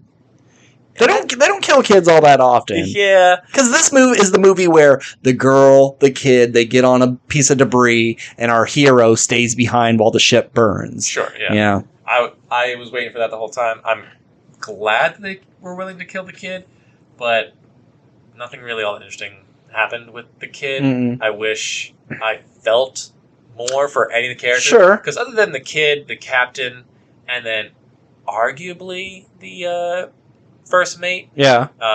Because obviously the doctor character was your lead. Yeah. But there's this whole crew of characters, and none of them were that interesting. And they all kind of looked alike too. I didn't care that any of them died. Yeah. I'd say the captain had a good scene of knowing his grandson is gonna die, and he's holding a gun. I think Liam Cunningham from Game of Thrones fame. I think he's great in this. Yep. I think he's an excellent choice. I think he looks like how I would imagine any sea captain at the time. Yep. I think he crushed this movie. I think Corey Hawkins as the Doctor character is pretty good. He's my least favorite of everyone. To me, everyone else is my... No, I like David Dashmalian. I thought he was pretty good.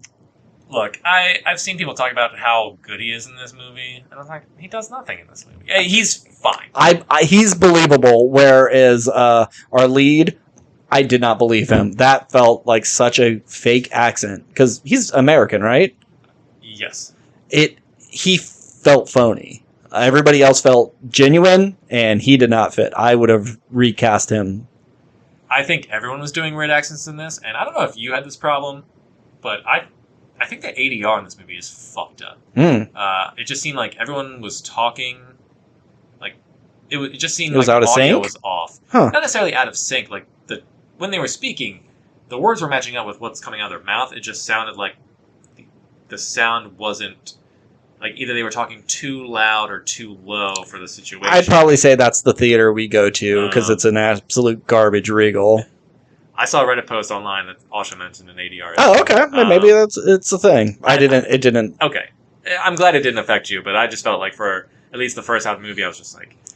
I understand they're on a boat, there's tons of wind, there's rain effects, and you have to re-record all this. It just seems like somebody in the audio booth fucked up, because it seemed like it was constantly out of sync for me. No, I probably didn't notice because I had two dinguses sitting next to me who were talking the whole time. They're older guys who, this must have been their first movie in 15 years. The third trailer came on, and the guy was like, "Oh my god, get to the movie already!" I'm like, "Holy shit! How long has it been since you've seen a movie? You're gonna have at least 5 trailers." And there would always be just "Uh-oh." Just randomly, they'd go, "Uh-oh." And then "What's going to happen to her?" "I think she's going to burn up." "Yeah, I bet you're right." Yes, we all know that's going to happen, dude. Shut up. And my roommate who I saw with, she got up and went into the other side of the aisle because they were talking so much. I stayed because I thought they would get better, but they didn't. And by the time I really cared that much, it was getting close to being done. So, so what else? What else is there about this movie? anything you liked? Did you like Dracula? What about the look of Dracula? I think when they did the practical, because he was a mix of practical and computer generated effects.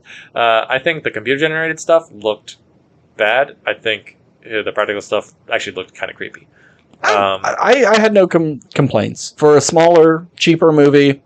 I think, especially with doing special effects of the rain and everything, I thought it all looked pretty good. I'm not going to complain. There's a couple of moments where his like face gets real close to the screen real fast. That's a little silly. All the close-up shots of his face I didn't love, but like that shot of him where they're all like looking through the crack in the door, and you just kind of see him, and he like turns and looks at him. Yeah, this is the first time like a lot of them are seeing him. I thought that looked really good. His silhouette when he's looking down, he's got the big ears, and I think when he's in his full glory, he looks very cool. But it's just the close-ups where he's just kind of this pale skeleton-looking thing, like the classic Nosferatu kind of look. I don't think he looks all that good. When he's chasing the guy who's the first person to burn, and he's climbing up the ropes, which is just like, why would you go that direction? Yeah. He says something. Dracula says something. Do you remember what he says? Because I couldn't hear a damn thing. No. Because the only line of dialogue I remember hearing from Dracula is like, "I'm not afraid of you," and he goes, "You will be." That's Star Wars. Yeah. I don't remember what he said. Also, if Dracula... All right, fuck it. I'm just going to cut to the end. So Dracula drains all these people, and he seems to be getting stronger and more power, and he goes full bad at the end.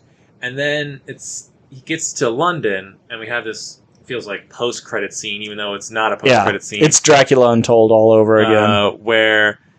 Because we see him... When they open up his... casket, or what is it? Crate, whatever it is.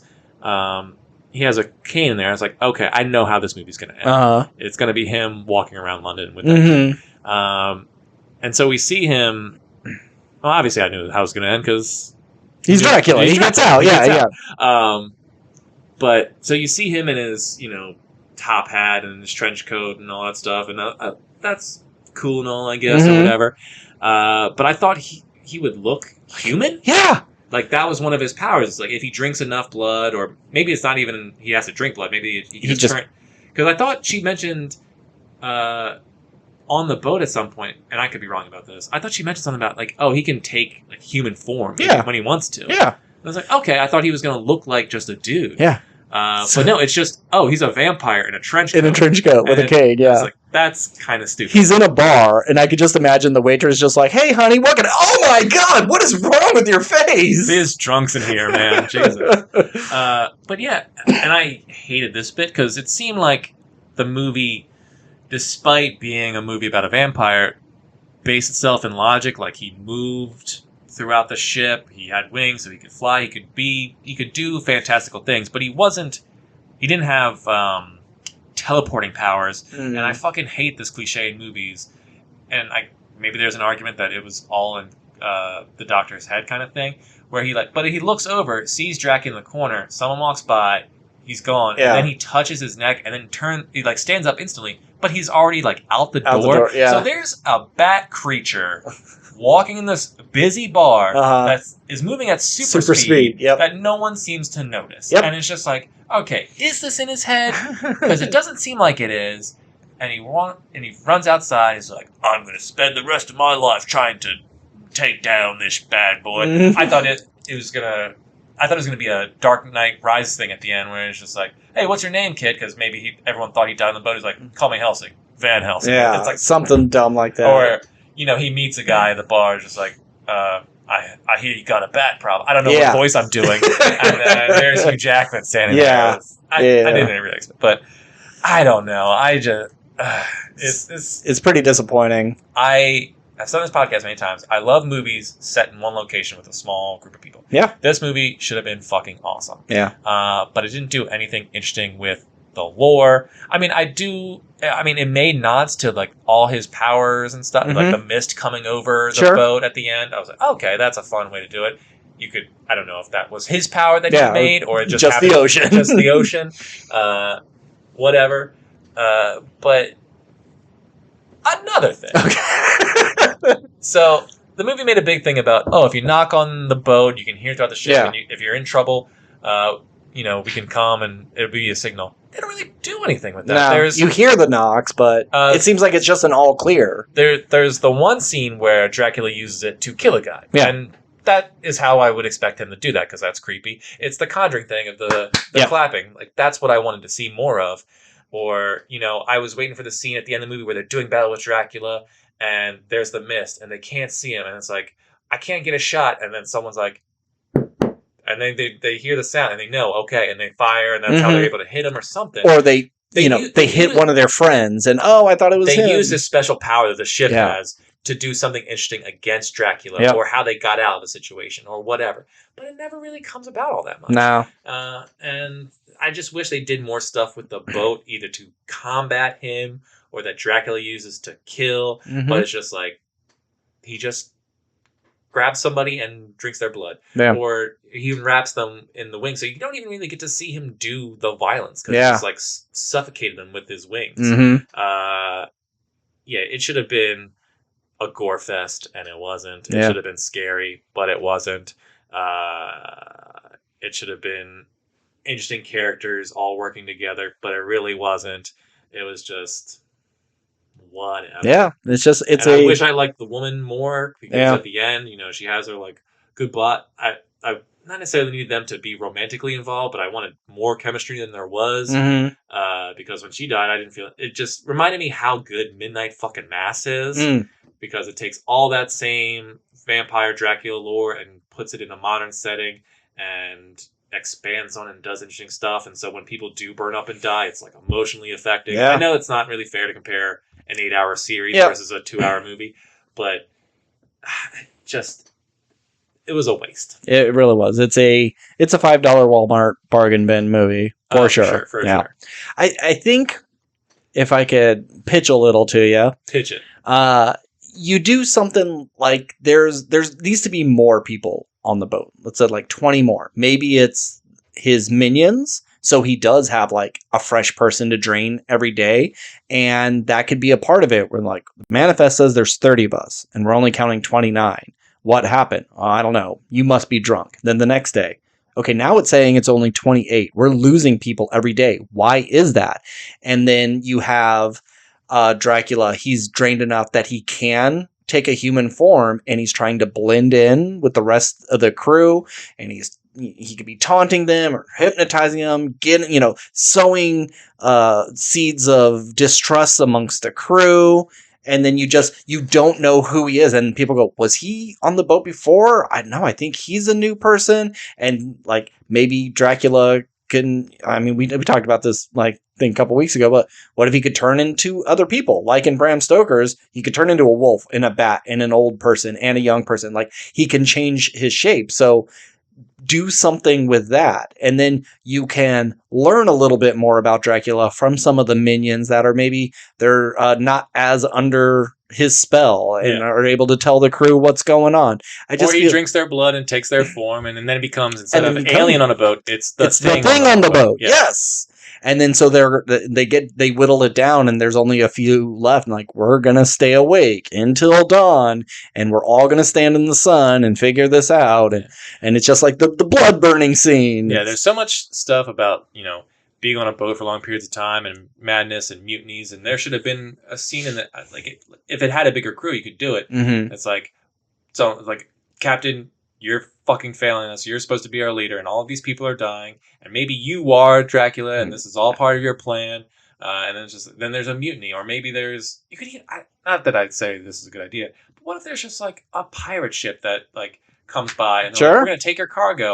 And so some of them get captured, and they're like, oh, thank God we're saved. But then now Dracula's on this pirate boat, so now they have to deal with pirates and or Dracula or what, I don't know. That'd be funny for like pirates to roll up and they're like, we're gonna take your whole cargo, and everyone's kind of like knowing there's a Dracula on their boat, and they're like, okay, yeah, take it, go for it, and then now these pirates have to deal with Dracula. Yeah, just something. It could have been more fun, but it seemed like they're like, well, we can't do too much because we got to make sure Dracula gets to England. Because I did read Dracula a long time ago, and I don't remember how much of the book tells the story of the Demeter. But it just feels like they limited themselves for no reason. And just changing up the kills, making it a little bloodier, could have been enough to sustain just a mediocre movie. But it's a shame that they're not doing that they didn't do more. And apparently this has been in production limbo for years. Mm-hmm. And it's like, why? This movie is such an easy make. Why didn't anybody jump on this? And then now when you finally do, this is all you do with it? Right. And I don't know if it would have been too... maybe everyone would have just been like, fuck it, abandon ship, we'll kill her. I don't know. But, like, so he kills the cook, because the cook was just like, I'm getting off this boat, and takes the lifeboat at night. Whatever. Yeah. But, so Dracula kills him out in the ocean, and then it's like Dracula pushes the boat back so everyone can see, like, I got your guy. Yeah. It's just, I wish there was more Dracula kind of taunting them. Yeah. Because as he's killing them, he's like smiling about it and has this smirk on his face. And he's this clever being. I just wish, or just like, he kills somebody and they wake up the next morning and there's just a severed head on the deck. Or he put it on the steering wheel. Yeah. Yeah, on the steering wheel. And it's just kind of spinning back and forth. Kind of thing. Just really haunting, fucked up imagery. Yeah. I think could have helped this movie. And it's like, because it's Dracula going, where are you guys going to fucking go? Yeah. I dare you to come find me. Mm-hmm. That kind of shit. Yeah, he's not hiding. Like, he's there. It's like, just wait till you come across me. Mm-hmm. Yeah, it's a shame. Or even if... I guess it probably couldn't work. But I was going to say, what if they get Dracula and they've somehow caught him and they're like, we're going to bring you out into the sun, and you can see the sun like basically coming up. It's about to be sunrise. But then as they pull him up, dark clouds kind of come over, and so it's the daytime. There's light, but there's no sun rays. Sun rays, so it's like, so Dracula can be kind of out in the sun, but as long as there's no direct sunlight, and then it starts raining. But that way you don't have to do a night shoot, and it'd be like a fun sort of thing of like, oh, they got him, we're finally going to win, and then, oh, nope, sorry, bad luck, there's rain clouds. Yeah. Now I get to murder all of you. Now, are you saying it's Dracula's causing the... No. Or it just so happens? It just so happens. Okay. No, like, there's a storm coming, get him up here! As you're watching the movie, there's no way he's getting out of this one. The sun's here. Yeah. It's all five of them. They've hooked him with harpoons or something. They're pulling him by the wings, and he's trying to fight his way out. But then just about as the sun's about to hit him, clouds kind of block the ray of the sun. And so, all right, well, now I'm out here. Yep. You guys are fucked. Yep. And so then it becomes this battle of, God, please, like, let the clouds part for just one fucking second. Just never done. I don't know. Yeah. There's a lot they could have done, but oh well. Yeah. Wrap it up? Yeah, I think we've pitched enough alternative takes on this movie. All right. Well, if you want to get in contact with us, we are at WRPLpodcast@gmail.com. We're on Twitter or X, Instagram, TikTok. Hit us up on all those. What did you think of TMNT and Demeter? TYTLYOTD.